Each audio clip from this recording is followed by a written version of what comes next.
السلام علیکم ویورز. اردو افسانہ ہے دھوکہ. رائٹر ہیں ایمان ریاض. عائشہ نے یونیورسٹی میں قدم رکھا تو اپنا رخ عمارت کے بائیں جانب کر لیا. پچھلے 3 دن سے وہ غیر حاضر تھی اور اب اسے عبدالرحمن سے ملنے کی جلدی تھی. عائشہ ایک قبول صورت سے لڑکی تھی. اس کو دلکش صرف اس کے بال بناتے تھے جو اتنے سیاہ گھنے اور لمبے تھے کہ کسی بل کھاتی ناگن کا گمان ہوتا.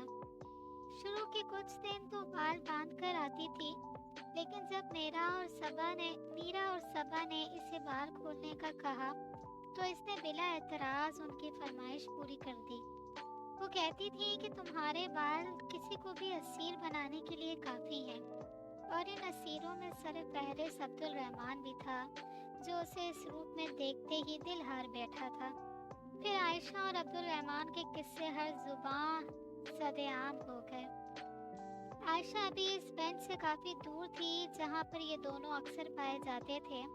اس نے دور سے عبدالرحمن کو دیکھ لیا، مگر وہ اکیلا نہیں تھا. اس کے ساتھ زینب بیٹھی تھی. وہ زینب جو کچھ دنوں سے اس کی آنکھوں میں کھٹک رہی تھی. یہ سارا منظر اس کے لیے نیا تھا. وہ ایک متوسط طبقے سے تعلق رکھتی تھی جو خواب سجانے والی دنیا سے کوسوں دور تھا. یہاں آ کر اس نے خواب سجانا شروع کر دیے تھے. اسے اپنے خواب بہت عزیز تھے، لیکن آج یہ سارے خواب ایک چھناکے سے ٹوٹ گئے. دھوکہ، اتنا بڑا دھوکہ. عائشہ کے قدم پیچھے کی طرف بڑھ رہے تھے. اس کے حواس جواب دے رہے تھے. آنکھوں کے سامنے اندھیرا چھا رہا تھا. پیچھے ہٹتے ہٹتے وہ ایک پلر سے جا لگی اور وہیں ٹھہر سی گئی. سارا دن عبدالرحمن کا سامنا کرنا اس کے بس میں نہیں تھا تو وہ گھر آ گئی. جب وہ ڈائننگ روم کے پاس سے گزری تو وہاں سے مہمانوں کی آوازیں آ رہی تھیں. کون آیا ہوگا؟ اس نے وہیں کھڑے ہو کر آوازیں پہچاننے کی کوشش کی، مگر اماں اور ابا کے علاوہ اندازہ نہ لگا سکی کہ کون آیا ہے. اپنے کمرے میں جا کر وہ چینج کر کے کچن میں چلی آئی. آپا ٹرے میں چیزیں لگا رہی تھی. ارے تم اتنی جلدی؟ وہ اسے دیکھ کر مسکرا دی. جی وہ بس ایسے ہی. آپ بتائیں یہ لوگ کون آئے ہیں جو اتنی تواضع کی جا رہی ہے؟ اس نے بات بدل دی. وہ آخری بات پر ٹرے سے بسکٹ اٹھا کر منہ میں ڈال لیا، جس پر انہوں نے خفگی سے اسے دیکھا اور مہمانوں کے بارے میں بتانے لگی.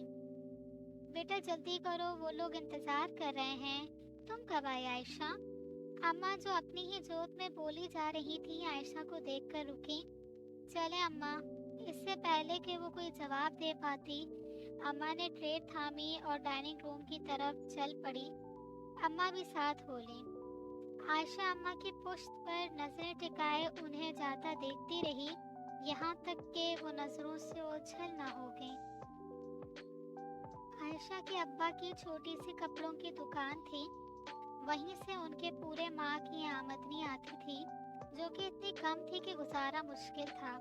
یہ تو اماں کی مہربانی تھی کہ انہوں نے کفایت شعاری سے ہر چیز کو سنبھال لیا، مگر اب بھی حالات کچھ اتنے بہتر نہ تھے.